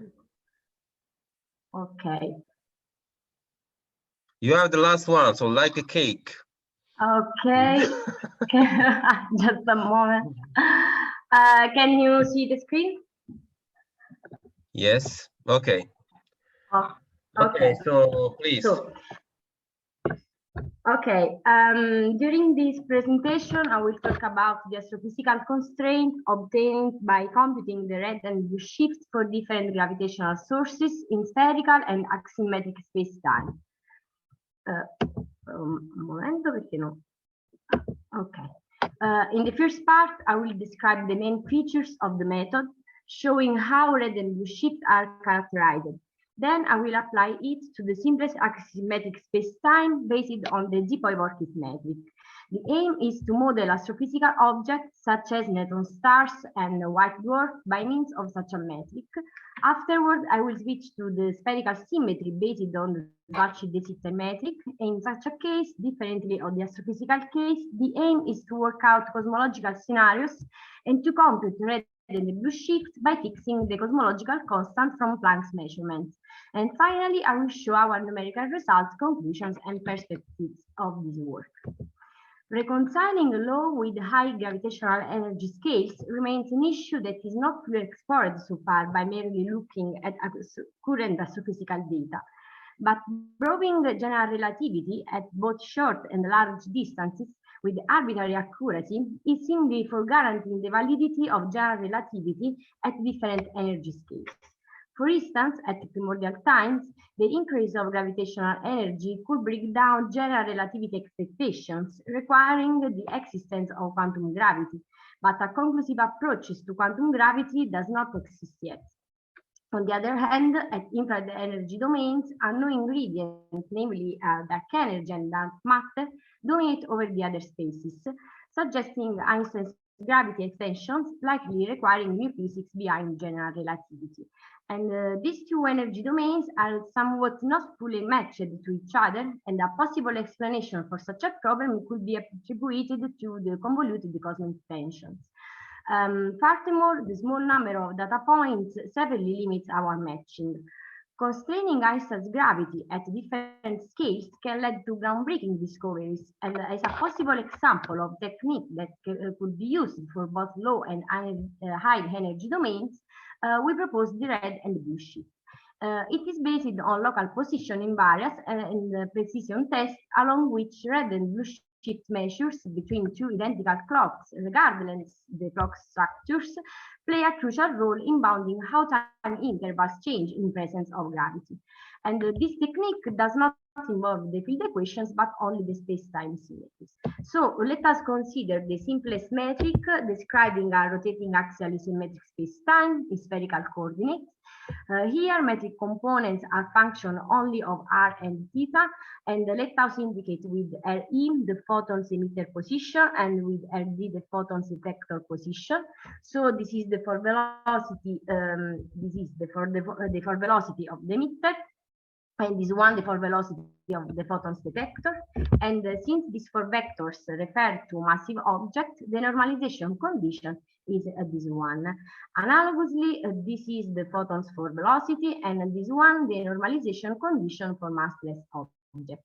Let us observe that rotating the polar coordinate system, the metric does not change. Hence, this intrinsic symmetry implies that we can limit to the equatorial plane, where u theta and k theta are equal to 0.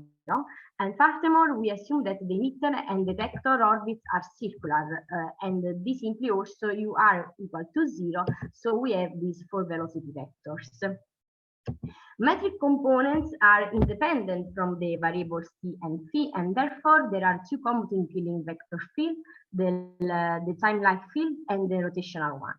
These two Killing fields imply the existence of two conserved quantities for the massive particle and another two for the photon, which are the total energy and the angular momentum. Let us focus on the emitter and detector.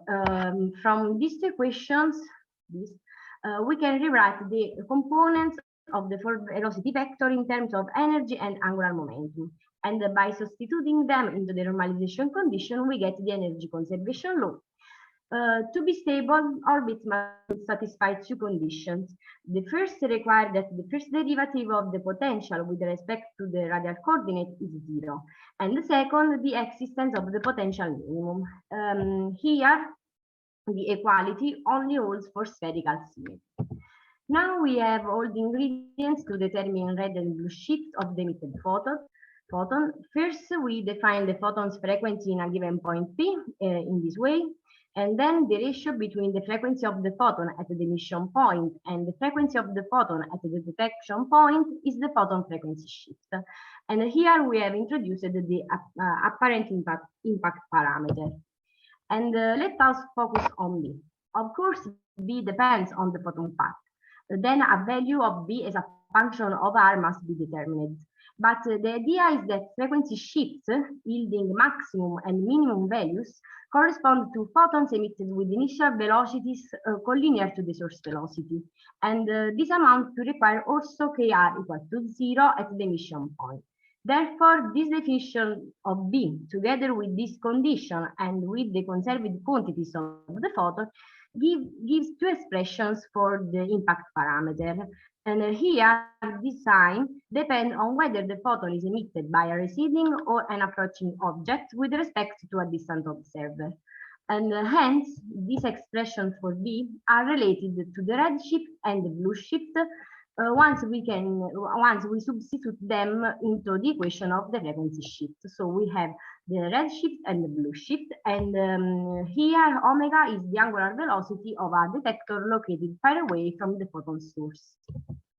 In general, astronomical data are collected in terms of the kinematic redshift, defined in this way, where this is the redshift corresponding to a photon emitted by a particle located at the center and observed by a faraway detector.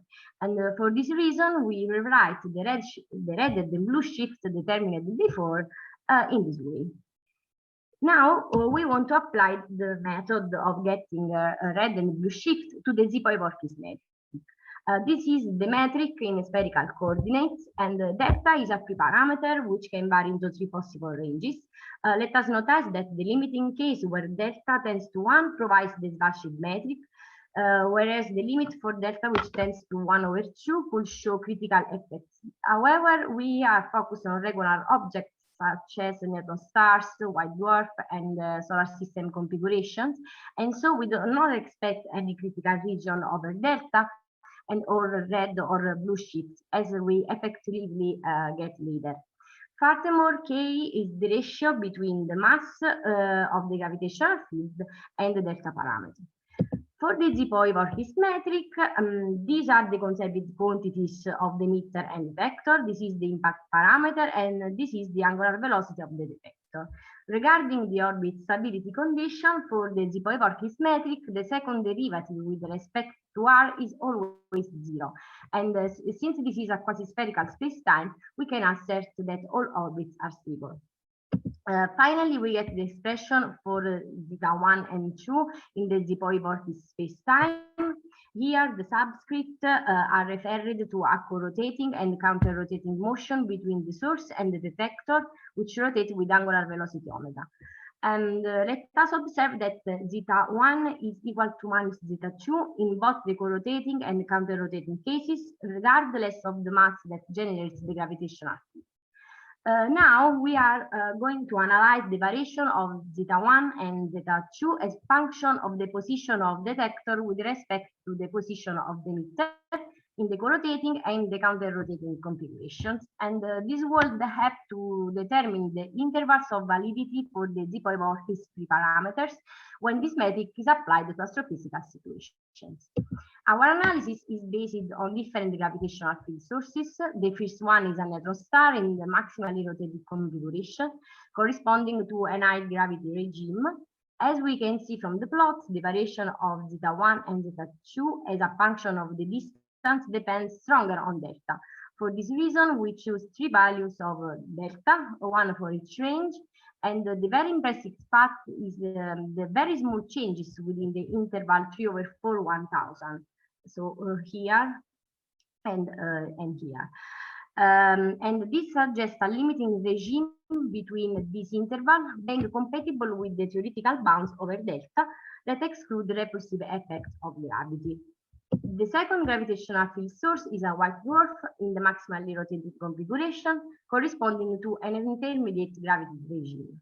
In this case, the increase or decrease of delta do not seem to modify the overall evolution. And the same happens in the low gravity regime.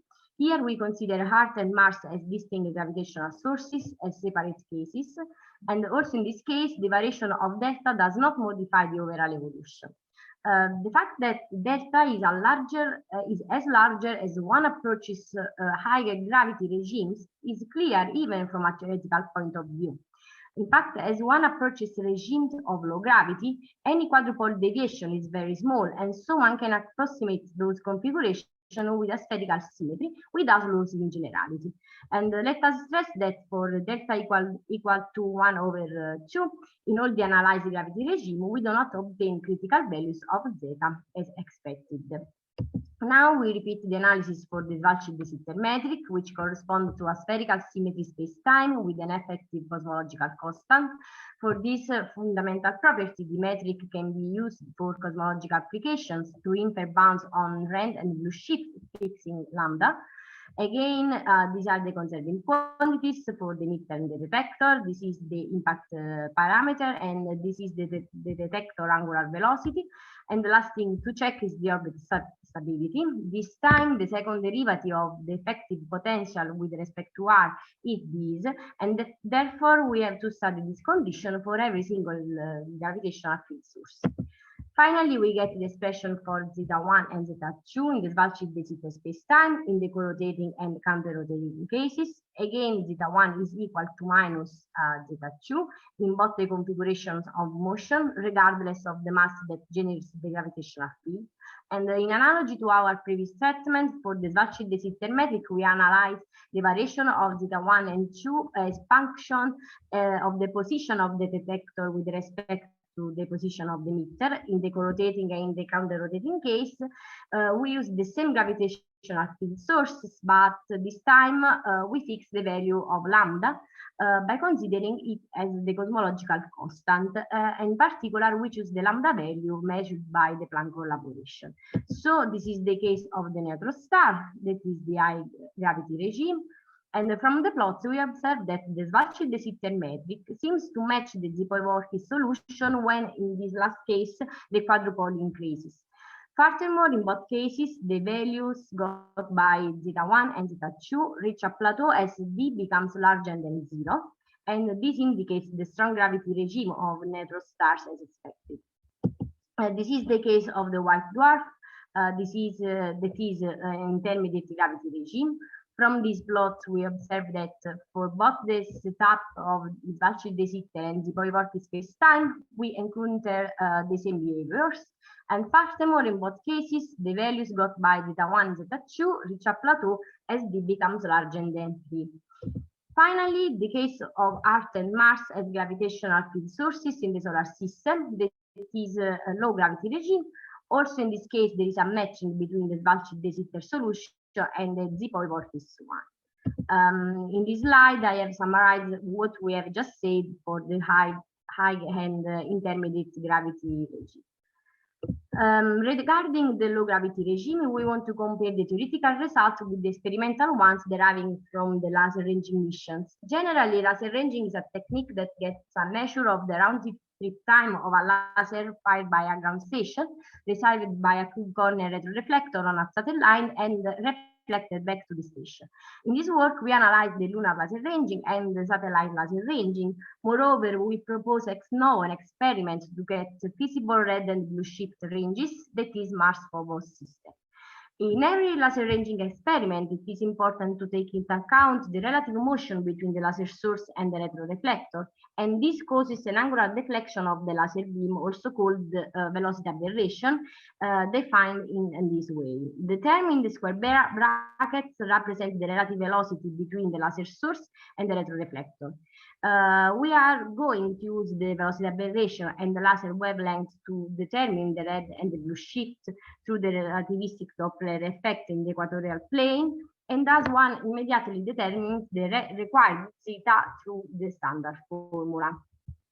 In this slide, we compare our predicted values got from the theoretical models under exam for these three configurations: Earth-Moon system, Earth satellite system, and Mars-Phobos system, and the indirect measurement of zeta obtaining starting from the experimental data of laser ranging. As we can see, there are slight differences between experimental and predicted outcomes, and this is due to several facts. First, experimentally speaking, we are handling the velocity aberration technique only. Second, the accuracy can be refined adopting more than the configuration here investigated. In conclusion, we evaluated the red and the blue shift for distinct astrophysical and cosmological sources. To do so, we arbitrarily split three gravitational regimes based on the use of neutron stars, white dwarf, and solar system constraints. We characterized two space-time, the first inspired by astrophysical configuration, exploring the consequences of the Zipovy-Borkis metric on neutron stars and white dwarf. The second based on cosmological consideration using the de Sitter space-time. By varying the three parameters that enters the two metrics, we got feasible red and blue shift intervals and interpreted our expectations in view of current experiment and limits. For neutron stars and white dwarf, we got good red and blue shift intervals. We therefore concluded that the most suitable approximation for neutron stars and white dwarf objects could be performed involving high quadrupole moments. The same happened for the cosmological constant, showing a good agreement with the current bounds and indicated the goodness of Planck measurements. Instead, at a low gravity in the solar system, we got an overall overestimation of, on the end of the blue shift with respect to the values obtained from the laser ranging technique when using the velocity aberration. And we interpreted such a result, noticing that at low gravity, the general relativistic effects are clearly disfavored. On the other hand, the laser ranging is inadequate to get indirect measurements for zeta. A direct measure of zeta will be more predictive, so that one can build up experimental setups based on wavelength measures only. Finally, we intend to continue experiments that will be able to construct bounds over lambda instead of postulating it by using red and blue shift. And in doing so, as perspective, we expect to work out a backscattering procedure different from the one here developed. And moreover, we intend to model other astrophysical sources as possible probes to test the red and the blue shift at different regimes of gravity with the ambitious aim of reconciling several gravity regimes. Thank you for the attention.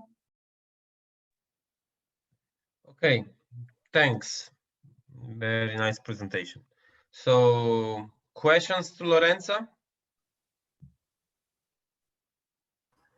Yeah, Lorenza, thank you for your talk. I have a quick question.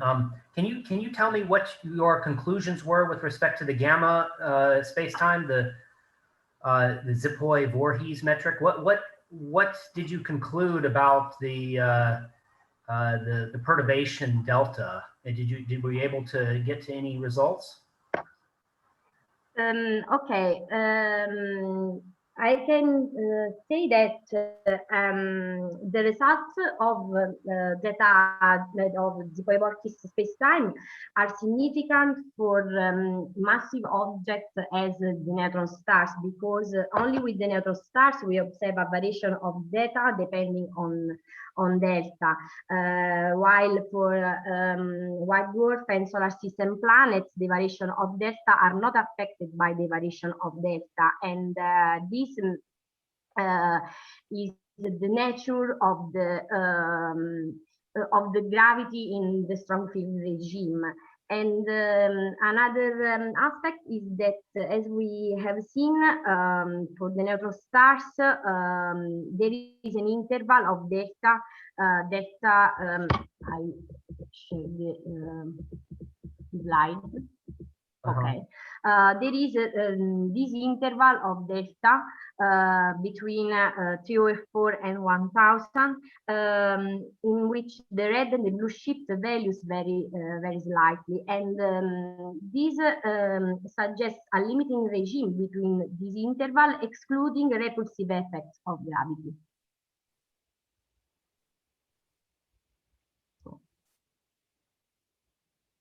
So delta very large, as far as I understand. Yes. Oh, okay. So, okay. So in a nutshell, you're saying that you're basically just still trying to constrain the whether a source is Kerr or Ziphoi Voorhees. You're finding that you're able to tighten the constraint. Is that basically what you're getting at? Can you repeat, please? You'll have to forgive me because I think I'm the one who's confused. I actually don't have much background in this particular metric, and it's a kind of a new metric for me. I'd love to explore more, but I guess I mean, I know that it's a perturbation of the Kerr metric and that it's not it has Schwarzschild. Yeah. Oh, I'm sorry, Schwarzschild, and but it has some weird physics because of it doesn't have like a singularity unless it's precisely the Schwarzschild, and that's kind of nice, but it's a negative singularity. Yeah. And so so would you say your results have given any kind of hint as whether this metric is a good metric to explore, or would you say that this metric is still not so promising? This is a very good metric to explore. Yes, because this metric allows us to study a rotational object without using a rotational metric, and by studying the quadrupole term, that is the delta parameter. And and it is simpler with respect to the Kerr metric, for example. And for this reason, we choose this metric, the Ziphoi-Voorhees metric, especially for objects such as neutron stars and white dwarf. Okay, cool. You should have very high energy regimes. Otherwise, it is difficult to constrain the quadrupole term, the delta term that you quoted. But by the way, this is the simplest approach that we can have, and so the metric works fairly well, better than Kerr, because Kerr, well, you know better than me, Kerr is a black hole. So if you want to model a system that is not a black hole, you should take into account a metric that has similar symmetry, but not exactly the properties of black holes. So it seems that the metric works well in framing out the neutron star and white dwarfs, especially because in the solar system, the metric obviously does not work as well as the Schwarzschild. So yeah, it deserves investigation, more investigation. Is it vacuum? Is it vacuum solution? Yeah. Oh, it is still vacuum. So it's really so it is a vacuum solution, but just extra parameter. Okay. Yes. Then Schwarzschild. Okay. Yes. Oh wow, that's really nice. Okay. Thank you. Thank you. Any other questions to Lorenzo? I will have a short question. So since the gravitational constant lambda is very small, you said that you want to contrive some experiments to put bounds on it. Could you please say something more about this? I mean, how you would do that? Okay. In this work, we fixing the lambda parameter for the lambda cosmological constant by taking the value of the Planck measurement. But the idea is now to to do another work, to make another work in which we have a backscattering procedure and not fixing lambda. From the experimental point of view, in the low gravity regime, for example, by fixing the lambda value from the Planck experiment, we get a different value of zeta in the experiment respect to the predicted values, and so this means that the laser ranging experiment is not adequate to test the cosmological constant, or the fact that here we used only the velocity aberration approaches, because laser ranging experiments provide a direct measure of the time of flight and not of zeta. And the strong field regime, however, there are different experiments for measure red and blue shift, for example, spectrometry experiment, and from the measure of zeta, we can determine the lambda value in different ways respect to the Planck measure. Thanks. Thank you.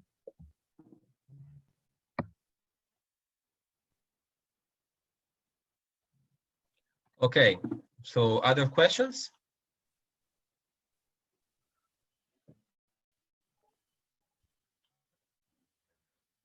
I think we can thank again Lorenza and this before session. It was a pleasure to me to have you here today and to be the organizer of this parallel. That was amazing for sure, and well, I'm a little bit sad that everything is going to finish right now. It was quite a pleasure. And so see you in 3 years from now to the next Master Grossman meeting, but obviously also before, if we want to have discussions privately, we can chat by mail, messages, or whatever. Okay, so thank you again. Have a nice day, you all. Many hugs to you. Bye-bye, and thank you. See you later. Bye. Bye.